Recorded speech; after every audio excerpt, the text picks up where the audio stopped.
Starting off with number 10, breaking royal protocols. This may come as a shock to many, but the couple has reportedly broken quite a few protocols during their time as a royal couple. And obviously, I am here to tell you all the tea. Did you know the queen was known to dislike wedged heels? I mean, girl, same. Those shoes are not cute. Kate once wore a pair during a royal visit to a cider farm. After finding out the queen did not approve, Kate started wearing wedge heels at events where the queen wouldn't be present. As harmless as this sounds, it is always fun to see the future queen doing something she should not be doing, and as mediocre as the taste of footwear may seem, they do take their fashion choices very seriously in order to seem ladylike. Like, damn Kate, all this for a pair of wedges? What are those? What are those? They are my Crocs. Seriously, Kate, you need some fashion advice. There have been quite a few other times the future queen has broken royal protocols. With some Marilyn Monroe moments, a few pictures showing Kate's dress flying up because of the wind was met with controversial statements regarding her fashion choices. One photographer even managed to get a shot of her bottom while her dress was flared up on a windy day. Like, ew, that's just invasive. And even though the palace was furious, calling the pic a grotesque invasion of privacy, I mean, what else is new when it comes to the royals? The worse the pic is, the easier it is for the media to bank off this family. Coming in number 9, Kate and Will are one step closer to becoming king and queen, but can we just take in all the drama and controversies they've been involved in? With multiple allegations, including accusations of being racist, it's no surprise that a lot of people do not favor the royals and are not excited to watch the couple eventually become the king and queen of England. After being seen courtside at a Celtics versus Miami Heat game, I see you, Kate and Will. Fans were not appreciative and were booing the couple while chanting USA. It's kind of funny to think that coming to America for the first time in 8 years would result in boos. But with very recent racist allegations against one of their staff members, sports fans were not planning on welcoming the royals with open arms. Can you blame them though? The allegations came after Ngozi Fulani, an attendee from a domestic abuse charity, was met with repeated questions regarding where she was really from. After exposing the royal member of the ignorant questions, Fulani spoke about how she questioned how this could happen in a space that's supposed to protect women against all kinds of violence.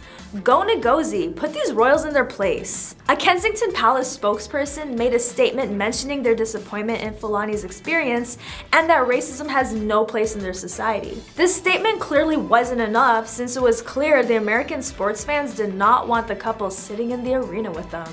I mean, according to Prince William, they are very much not a racist family. Considering they're still trying to recover from the departure of Meghan and Harry, all these recent accusations just don't seem to support his statement. But I guess we'll see if they decide to take a closer look at their actions and those working for the royals. Next on the list, their rocky relationship started before their official engagement. After breaking up a couple times before getting back together and eventually getting married. Whew, I'm out of breath. Who can keep up with these two? It was revealed that Prince William ultimately broke up with Kate Middleton over the phone while she was at work. Girl, on the phone? Damn, even as a prince, he isn't charming.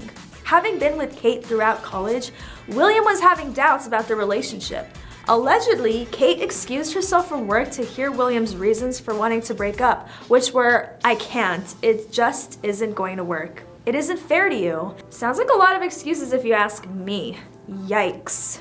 That's not even the juiciest part. The couple, who also took a break in the spring of 2004, led to the once wild Will, who was seen dancing with other women during a vacay.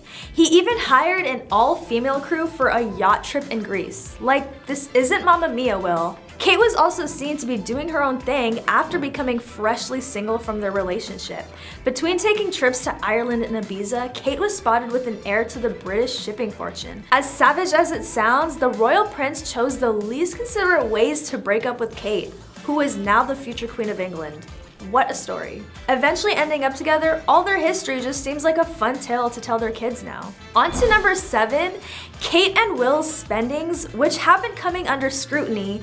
In an attempt to seem relatable, Kate and her 2 younger kids were seen flying economy. What a headline. Like, damn Kate, we are so similar. There were people who accused the royal palace for scripting this to take the heat off their major financial decisions. Someone come get this girl a financial advisor immediately. immediately. These people are onto this royal family's habits, and some are not falling for this, trying to be relatable moment, because even though this mom taking her kids to their grandparents' house sounds super normal, it's the fact that the grandparents' house is actually a 52-bedroom castle, and Will and Prince George are flying separately following royal protocol. Yeah guys, my grandparents don't own a castle. So basically, there's really no point in the couple's attempts to seem like regular people living their regular lives as if they aren't part of the royal monarchy. If you think about it, it's kind of funny to think that one of the actual concerns this family has is to literally try to be more relatable. On to number 6, speaking of major financial decisions, the couple just added a third home to their list of properties. The Adelaide cottage features a ceiling with gilded dolphins, 2 staterooms, and is set on a privately owned park in the middle of suburban London. What a great way to seem super relatable, Kate and Will. Adding another house to your already stacked roster isn't an ideal look when your country is in the midst of a housing crisis. The newly appointed King Charles wants to move the couple into Windsor Castle. Will and Kate's main priority is for their kids to get their education with as little hassle as possible, so they may possibly stay in this castle for the next decade or so. Oh, to live in a castle and avoid all responsibility. Seems like the Cambridge kids are living my dream right now. The couple's relationship hasn't always been the most perfect. As normal as that sounds, royalty surrounding the two has been in and out of the spotlight for years. Remember when Prince William was accused of cheating on Kate? Yeah, the king's son is also a cheater. Who would have thought? When Kate confronted him, all he did was laugh and told her there was nothing to worry about. That sounds like major gaslighting to me. Although the rumors were never confirmed, we can only hope they move on from this royal drama in a healthy way if they want to see the throne as king and queen together. It seems like there's a trend for members to walk out the royal palace when something is not up to their standards. We saw it when Princess Diana divorced King Charles, and more recently when Meghan and Harry bid their royal duties farewell too. Are Kate and William next? I guess time will tell. And even though the couple has dealt with a lot of criticism over the years, you can literally never predict what will happen next in the royal household. On to number 4, as part of the Windsor move, Will and Kate have decided to give their kids the most royal education, enrolling them in the Lambert School where tuition can cost up to $30,000 a year per child. I'm sorry, you lost me at $30,000 a year. The institution includes a 9-hole golf course, a veggie patch for each class, and they plant 300 trees a year. I would also hope to offset the carbon footprint if that much was being spent on my education. Their lavish spendings don't just stop on their children. While Kate's spendiest year was 2017, when she was estimated to have spent nearly $150,000, her love of a rewear hasn't kept her clothing tab from hitting what the rest of us might earn in a year, if we're lucky. While these calculations are always imperfect, especially when she commissions custom gowns, this year so far, Kate's new clothing has easily totaled in the tens of thousands. Her collection of new $2,000 Alessandra rich dresses alone would pay someone's rent for a year. A new Amelia Wickstead dress she wore to the polo last month cost north of $1,000, paired with new $300 Camilla Elphick slingbacks. The kicker, her much criticized Caribbean tour wardrobe alone cost more than $50,000. Damn, Kate loves her some retail therapy. So relatable. Kate may love her fresh outfits and her custom coat dresses, but many other British people are still trying to figure out how they're gonna get through the next month. Unlike the mistakes Harry and Meghan have been making, which cost them a lot of royal fortune that they could have likely inherited if they kept their royal duties and all that, Kate and William are using the royal fortune and the fortune of other countries they visit for their over-the-top trips. The Duke and Duchess of Cambridge's overnight visit to Yukon last September brought some excitement and attention to the territory, but for a price. $429,286. Wow, y'all really spent $400K in Yukon? That was Yukon's share of the bill, mainly covering entertainment, transportation, and catering costs for William and Kate's 2-day visit to Whitehorse and Carcross. Other expenses from the actual visit, such as security and the Royals Whitehorse hotel room, were covered by Ottawa. Other big expenses included crowd control and traffic fencing for public events in Carcross and Whitehorse, which totaled up to $70,949, equipment and network support for a media center, which was $55,000, and a helicopter charter between Whitehorse and Carcross, which was $21,000. The government also spent $646 on umbrellas, plus $192 to ship those umbrellas, $1,700 on flags, and $791 on helium balloons at the Whitehorse Street Festival. On to number 2, the Prince and Princess of Wales flew home to the UK late Friday after a 3-day trip to America. After spending Friday night alongside celebrities like David Beckham at the 2nd annual Earthshot Prize Awards in Boston Saturday night after touching down, William and Catherine did just about the most relatable thing two parents could do: reunited with their 3 kids after 3 days away and attended a Christmas fundraiser at the kids' school. Good job, guys. According to Hello, immediately after the awards ceremony wrapped up on Friday night, the Waleses headed to the airport, landing in London Saturday morning, getting home as quickly as possible to their kids back in Windsor. Just hours later, according to the Sunday Times, the Waleses made a family jaunt to a Christmas fundraiser fair hosted by Lambrook, their kids' school. Number 1 on our list, people believe Prince William and Kate Middleton should pay back the public money spent on traveling during their out-of-touch Caribbean tour. The Duke and Duchess of Cambridge spent 9 days touring Jamaica, Belize, and the Bahamas in March, but were hit by protests and a backlash over some of their photo ops. Buckingham Palace on June 29 revealed around $274,000 was spent on flights for the royals and their team, including a 2-week wreck by AIDS. You guys are really spending thousands like it's no big deal. The money came from the sovereign grant, their public funding given by the UK government each year based on profits from the Crown estate. The public should demand a refund of the £226 spent on the Duke and Duchess's Caribbean trip because they failed in their mission. All this succeeded in doing was causing more angst against the royal family. They were totally out of touch, they were ill-prepared, and they did not bridge the gap. The people have spoken, and it looks like you guys may be in some serious debt. The couple's tour was beset by problems before they even touched down, with a stop in Belize cancelled due to protests. There were then further protests in Kingston, and their presence appeared to ignite debates in all 3 countries about whether to remove the Queen as head of state. The visit was organized to celebrate Queen Elizabeth II's Platinum Jubilee, marking 70 years of her reign, making the opposition they encountered all the more problematic in the context of the tour's stated objective. Graham Smith, chief executive of anti-monarchy campaign group Republic, told Newsweek it's a shocking waste of money. They didn't know it was going to be such a disaster, but the fact that it was only makes it worse. Ultimately, this is taxpayers' money being spent to promote the royals, and that's not what taxpayers' money should be spent on. That is not cool, guys. If the public starts taking action against paying for all these expensive trips for the royals, how do you think this family will manage to continue funding their lifestyle? Or will they all just slowly go broke? Comment what you think, because it looks like these two are in a really sticky situation. Starting off with number 10, even though the royal family makes money, there are many royal families, business moguls, and even celebrities who are making more than the royals. Actress Salma Hayek's net worth of $191 million is already impressive.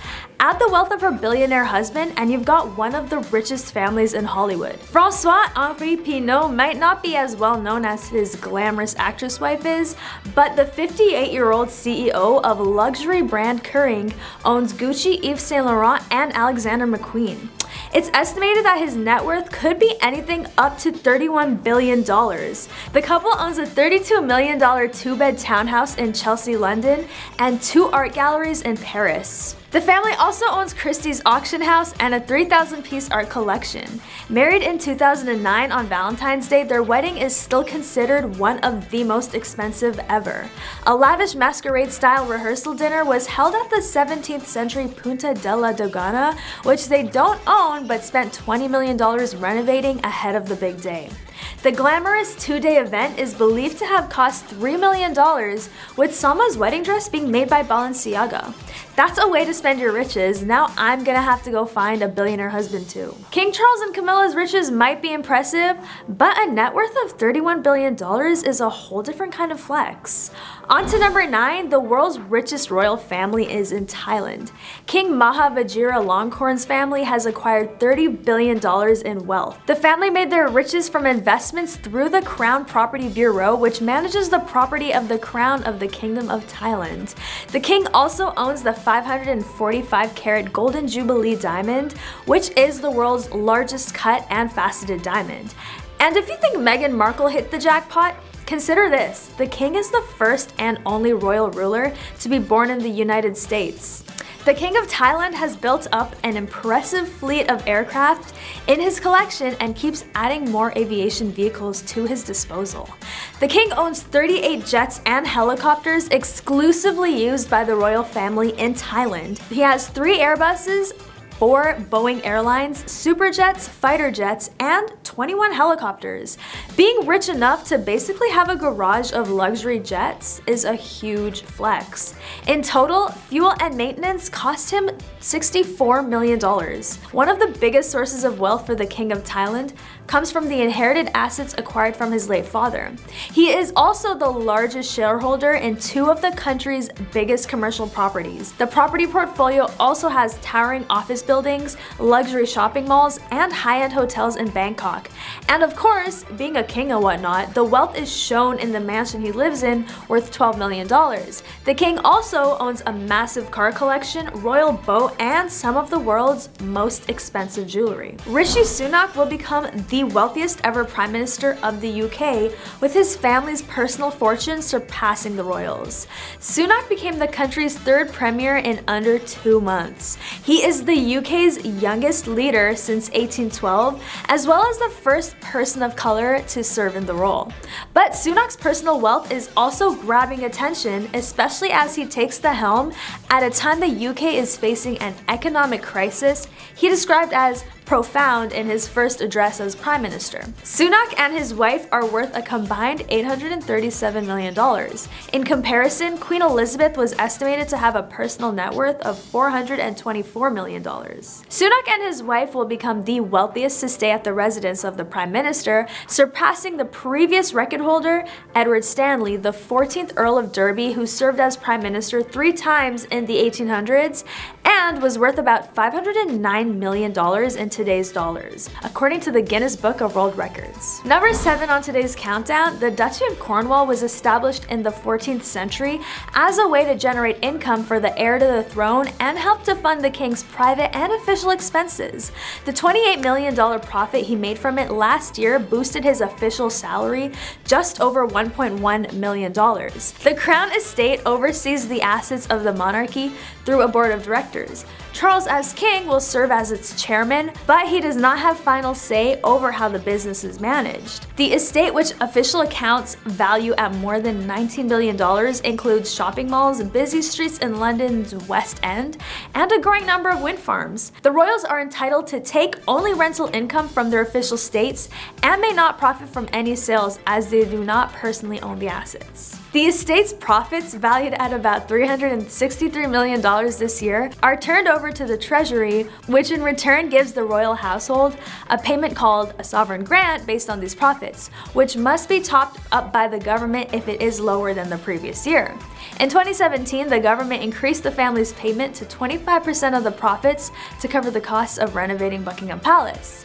Number 6 on our list, as deep of a connection Charles and Camilla had when they first met, it wasn't enough to consider Camilla a suitable match for the heir to the British throne at the time. Instead, the two went on to wed other partners, engaged in a scandalous affair, and watched as Camilla became the longtime object of public scorn before they were able to finally tie the knot in 2005. Camilla was from an upper-class background. Her wealthy, well-connected relations included a grandfather who was a baron. Many of those around Charles wanted the prince to wed someone with the highest aristocratic pedigrees, and at the time, Camilla was only considered a commoner. During his bachelor years, he was often linked to the daughters of dukes and earls, one of whom was Lady Sarah Spencer, older sister to the girl who would become Princess Diana. Lord Louis Mountbatten, a mentor, great-uncle, and surrogate grandfather to the prince, had a match between Charles and his own granddaughter in mind. Camilla didn't possess a title, but she did have a royal link. Her great-grandmother, Alice Keppel, had been a mistress of Edward VII, Charles's great-grandfather. Mutual friend Lucia Santa Cruz reportedly joked about the relationship when she introduced them, yet the connection wasn't one likely to render Camilla more suitable in the eyes of a monarchy dedicated to preserving its public image. On to number 5, King Charles once had the nickname Pampered Prince given by his staff at Clarence House. The former Prince of Wales made quite a few lavish requests, which were revealed in the 2015 Amazon Prime documentary Serving the Royals Inside the Firm. Paul Burrell, who served as a butler to Queen Elizabeth and Princess Diana, revealed the precise directions the king's staff are given to care for him, from ironing his shoelaces to putting toothpaste on his toothbrush. Talk about being royally lazy. The former butler shared that King Charles had everything. His pajamas are pressed every morning, his shoelaces are pressed flat with an iron, the bath plug has to be in a certain position, and the water temperature has to be just tepid, in a bathtub filled only half full. After getting ready, King Charles's strict morning routine is continued with his breakfast.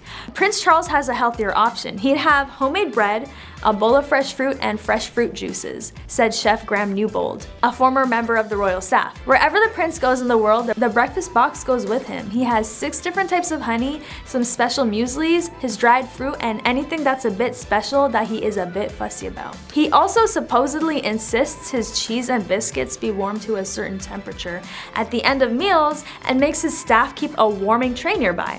Since he's particular about everything, claimed a royal insider. Honestly, a warming tray sounds like a great idea. Let me get in on that. One of the world's biggest former power couples, reality megastar Kim Kardashian and rapper Kanye West, are 8th on our countdown of reasons we have to consider Charles and Camilla broke. After becoming a billionaire, Kim's multiple businesses, including her own beauty range and shapewear, have consistently been a hot topic. With ex-husband's own personal fortune, including fashion label Yeezy, their kids are about to be living a very lavish lifestyle. With 2 $13 million luxury ranches in Wyoming, $56 million Hollywood mansion in their property empire, and $6 million car collection and a multi-million-pound jewelry stash, they're really stacked up. Kim, along with the rest of the Kardashians, regularly take private jets around the world. Celebrities become rich and suddenly forget that the planet is damaged from all the pollution and fuels that constantly attack it. Sad. Before becoming president of the United States, Donald Trump made his fortune in real estate, giving him a very impressive property portfolio. This includes 58-floor Trump Towers on 5th Avenue, his 58-bed private club in exclusive Palm Beach, Florida, and the 17 golf clubs he owns across the world. Trump visits all his properties in his $94 million Boeing 747 called Trump Force One and a $6 million helicopter. After Trump married Melania, the pair reportedly spent $1.2 million on their big day, and Melania's engagement ring is said to be worth around $2.7 million. The growth in the royal family and King Charles's personal wealth over the past decade came at a time when Britain faced deep budget cuts. Poverty levels soared and the use of food banks almost doubled. His lifestyle of palaces and polo has long fueled accusations that he is out of touch with ordinary people, and he has at times been the unwitting symbol of that disconnect, such as when his limo was mobbed by students protesting rising tuition in 2010. There may be many scandals the king was involved in, but the issues concerning how much money the royals make compared to all the money the taxpayers lose are one of the more consistent. Last on our list, King Charles has made financial headlines unrelated to his wealth but tied to the charitable foundation that he shares and operates in his name. He's been involved in a lot of controversy, most recently this spring when it was reported that Charles had accepted 3 million euros in cash, including money stuffed in shopping bags and a suitcase, from a former Qatari prime minister. The money was for his foundation, which finances philanthropic causes around the world.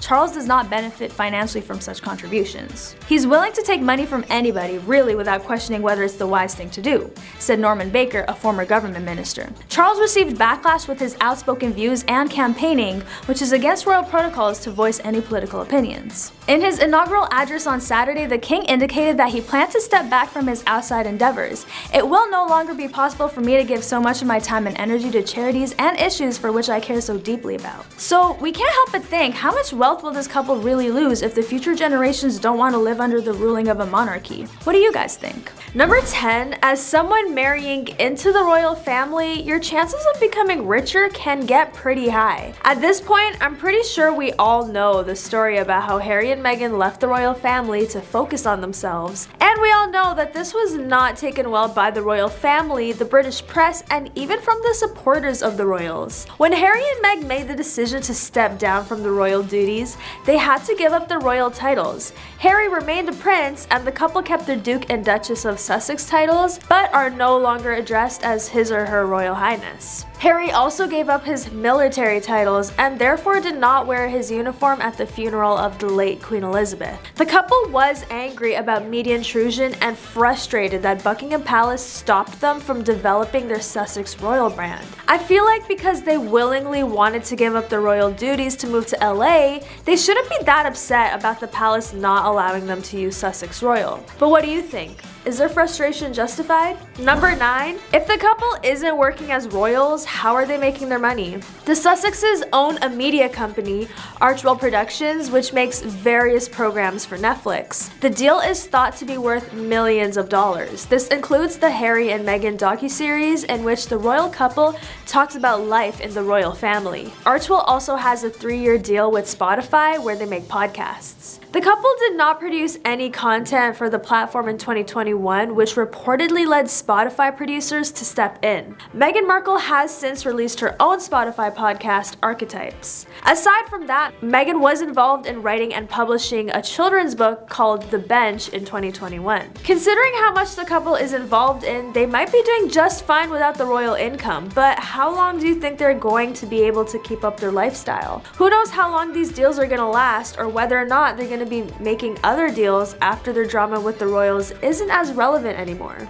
Number 8, after Harry and Meg dropped their docuseries, along with the money, they received a lot of criticism, including from the royal family itself. How did King Charles respond to Prince Harry and Meghan Markle's documentary on Netflix? He was said to be concerned at the damage Harry and Meghan's documentary could cause to their relationship with the British royal family. The docuseries has apparently left a bad taste in Charles's mouth. A source claimed that Charles does not want to deal with the drama after he took over the throne from his late mother. While he's putting on a brave face behind closed doors, he's concerned that the docuseries will cause irreparable damage to the monarchy, the insider said. A source told Radar Online that Charles thinks that the whole ordeal is a money grab for Harry and Meghan. Harry's father, King Charles, knows Harry and Meghan struck a $100 million deal with Netflix, said a source. They've done this show purely for financial gain, and it's full of lies. Charles understands that Harry feels he could have been a better father, but at the same time, he doesn't think he and the rest of the family deserve to be attacked and shamed like this. Harry and Meghan have hit the point of no return, another source told the outlet.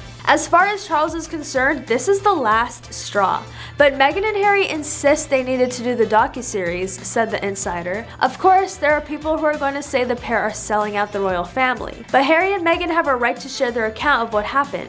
Charles seems like he does not want to have another controversy added under his belt, but with the way Harry and Meghan have been constantly talking about what goes on behind the palace doors, it's definitely not a good look for the royals. Number 7, Meghan said she wanted to retire from her acting career after she got married to Harry. The Duchess of Sussex was told by the Queen she had every right to continue her acting career once she stepped away from her royal duties. Martin, who wrote the best-selling book Diana, Her True Story in 1992, made the claim on the podcast Royally Obsessed and explained that Meghan and the Duke of Sussex were given the opportunity to go wherever they pleased after they expressed a desire to step back from the royal roles last year. They were given a degree of latitude, Morton said. They were told, here are your first-class tickets, pick which country you want to go to, we're gonna make you youth ambassadors for the Commonwealth. Meghan left her role on the legal drama Suits shortly after it was announced that she and Harry were dating in 2016 and has not expressed any public interest to resume acting since. Now, Morton believes neither Harry nor Meghan gave it enough thought when they chose to no longer be full-time working royals.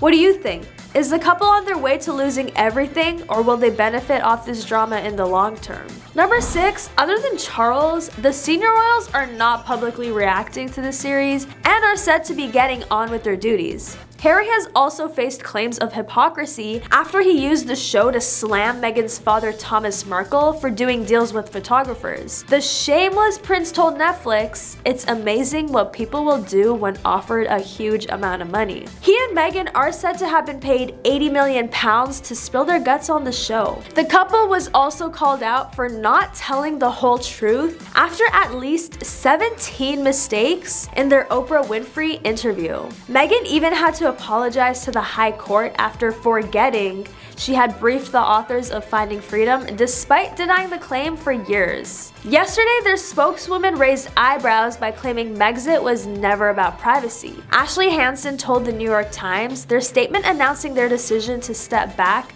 mentions nothing of privacy and reiterates their desire to continue their roles and public duties. Any suggestion otherwise speaks to a point of this series. They are choosing to share their story on their terms, and yet the tabloid media has created an entirely untrue narrative that permeates press coverage and public opinion. The facts are right in front of them. Sources close to William and Kate say they are shocked that the Sussexes are painting a picture of a couple abandoned by the royal family when so much was done to make them happy. Netflix claims the royal family were approached for comment, but this is heavily disputed. Number 5, the couple spent almost $15 million on an estate in Montecito, the seaside of Santa Barbara, California. The Duke and Duchess also repaid the sovereign grant for the $3 million spent to remodel Frogmore Cottage. The couple's estimated net worth, including the equity from their Montecito home, is roughly $10 million. The Queen has a net worth of $500 million, while the combined value of the British monarch's holdings were worth an estimated $25 billion. Did the couple fumble a bag? I'd be lying if I said this isn't an insanely huge amount of money to have access to. The prince and his wife want to dedicate their life to helping others and improving the world. Prince Harry stated that his life is always going to be about public service, and Meghan signed up to that. But they also have to pay the bills, and thanks to their global celebrity status, Hollywood is only happy to help with the financial blow. Number 4, for years, royal followers have been fascinated with Prince Harry's net worth. The fascination grew even more after the decision to take a step back from the British royal family. The couple started gaining a lot more attention when the two were interviewed by Oprah for the CBS primetime special. Though there was speculation at the time that Meghan and Harry were paid for the interview, it was later confirmed that the couple would not be collecting a paycheck and said that no donations are being made to their charity. With that said, there are still a lot of question marks around Prince Harry's net worth. How much were Prince Harry's annual allowances? 95% of Harry's income before he left the royal family came from his father, King Charles, who at the time controlled the Duchy of Cornwall, a portfolio of property and financial investments, securing $29 million back in 2019. Harry's annual allowance from Duchy, which he shared with Meghan, was around $7 million. This paid for Harry and Meghan's public duties as working members of the royal family, such as wardrobe and travel, as well as private costs. The other 5% of Harry's income came from the sovereign grant, which is taxpayer funded and paid from the government to the royal family to cover expenses for official duties, as well as the royal palace. According to the BBC, the grant, which is also funded from Crown estate profits and commercial properties owned by the Crown, is worth $114 million. If it wasn't for Harry marrying Meg, Harry could have probably had a lot more in his bank account. But as they say, money doesn't buy happiness.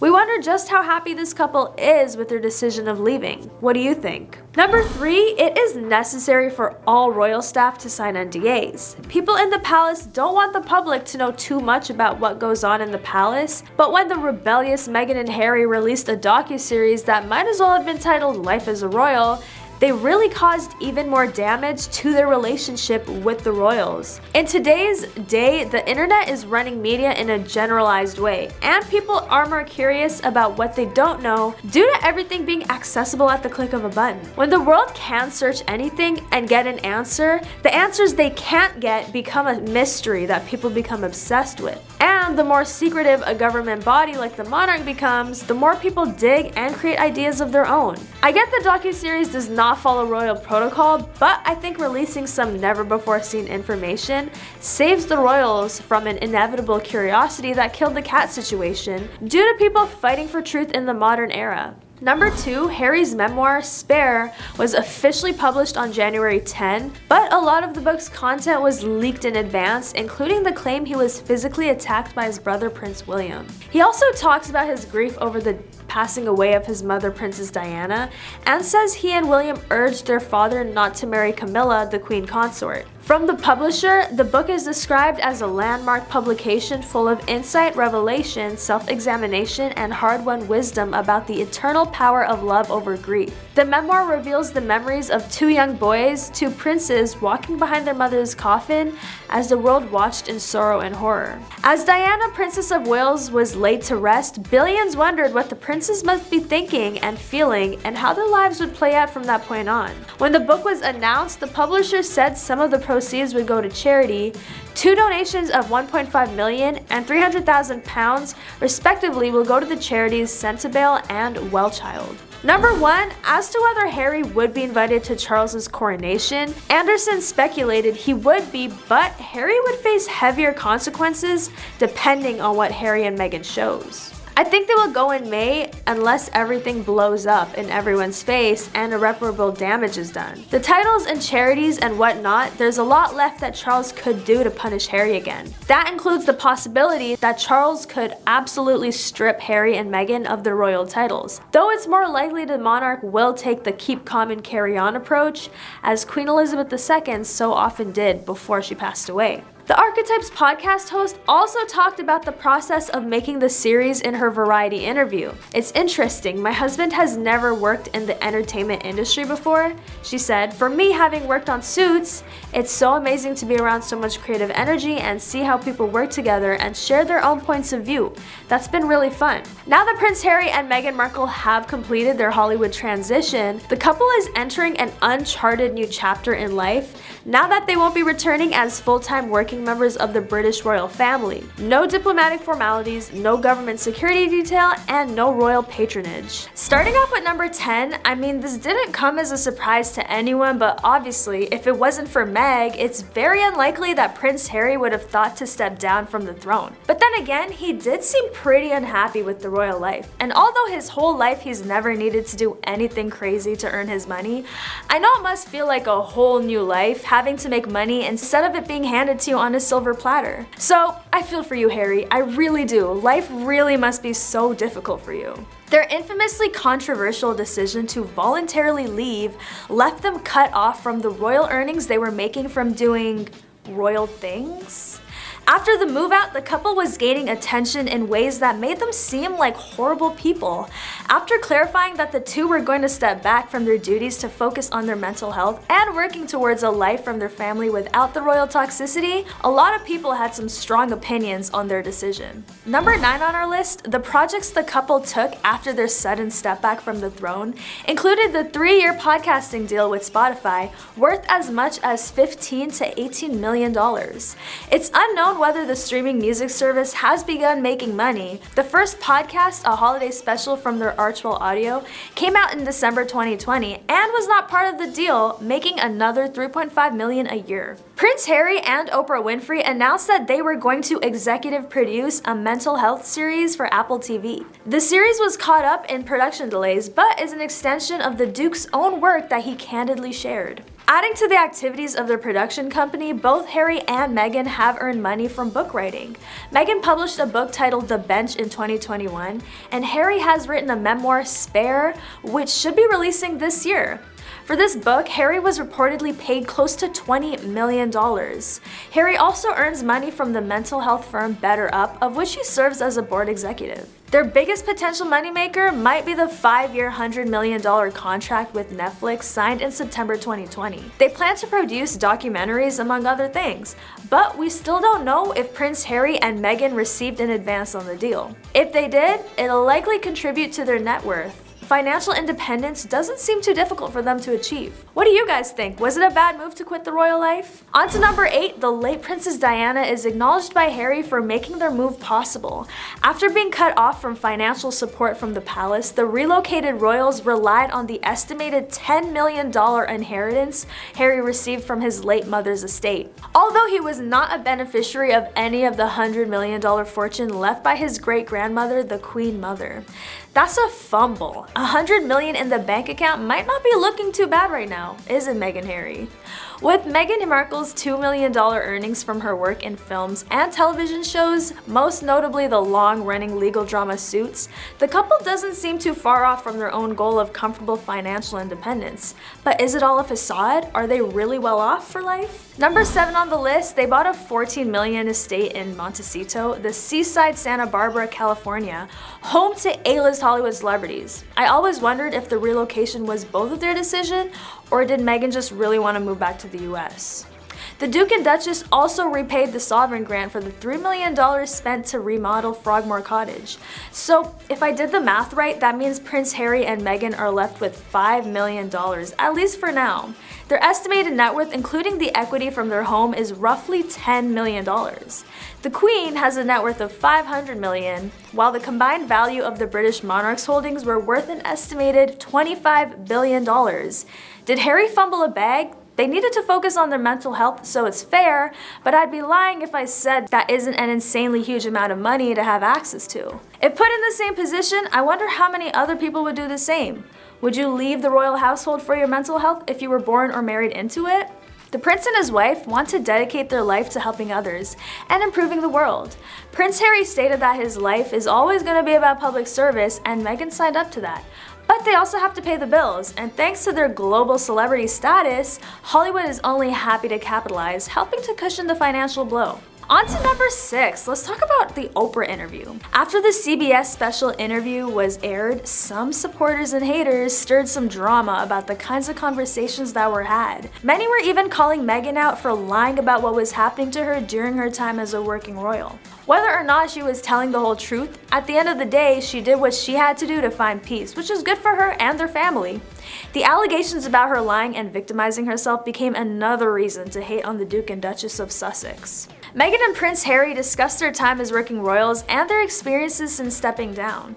In the interview, Meghan mentioned how there were concerns and conversations about how dark Archie's skin might be when he's born within the royal family. Considering the multiple accusations of racism that have come out throughout the years about this family, this really isn't too surprising to hear, but it is sad to know some members of the family have a mindset where it's important to know the skin color before the baby is even born. The former actress also spoke about being silenced by the royal family, explaining she was directed to give a no comment on questions directed her way once the couple's relationship was public.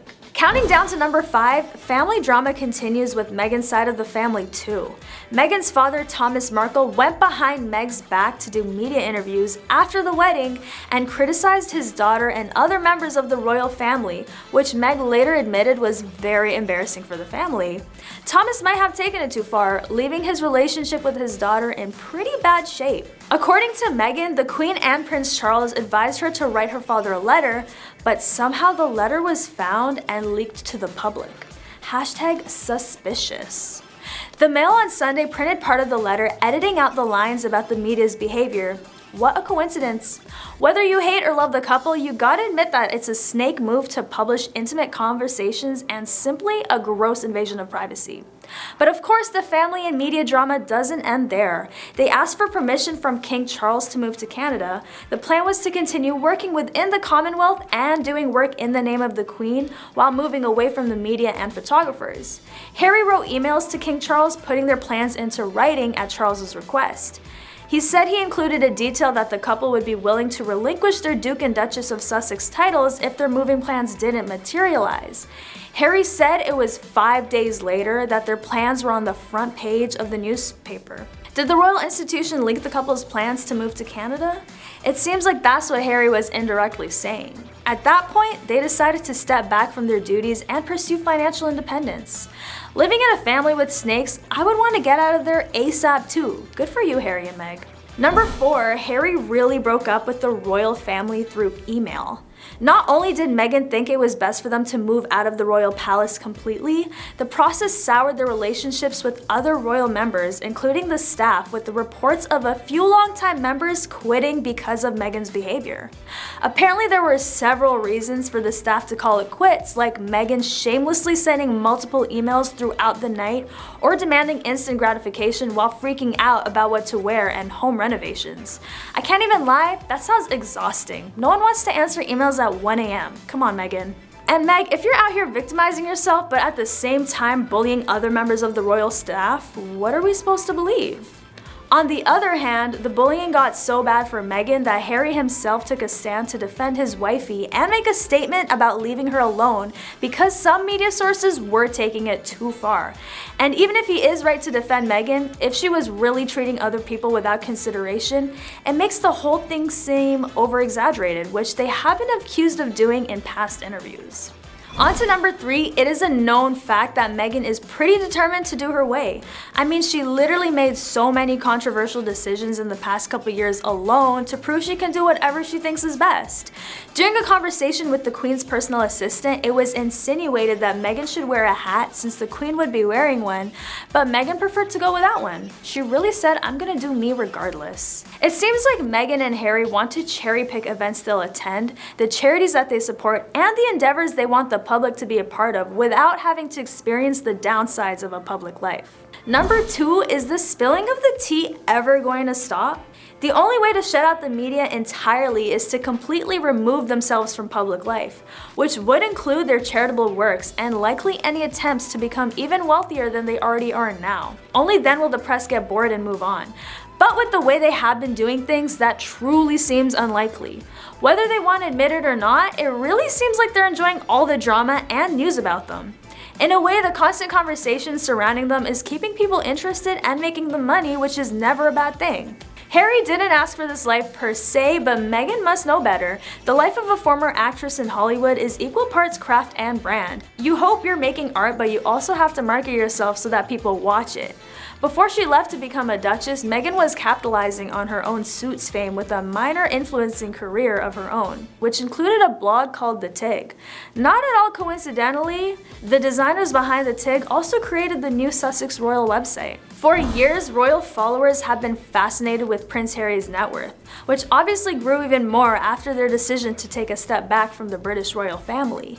The fascination around Meghan and Harry's post-royals life sparked again in March 2021 when the two were interviewed by Oprah Winfrey for the CBS primetime special. Though there was speculation at the time that Meghan and Harry were paid for the interview, it was later confirmed that the couple would not be collecting a paycheck and said that no donations are being made to their charity. So they aired out their royal drama for free $99? Interesting. With that said, there are still a lot of question marks around Prince Harry's net worth. How much were Prince Harry's annual allowances?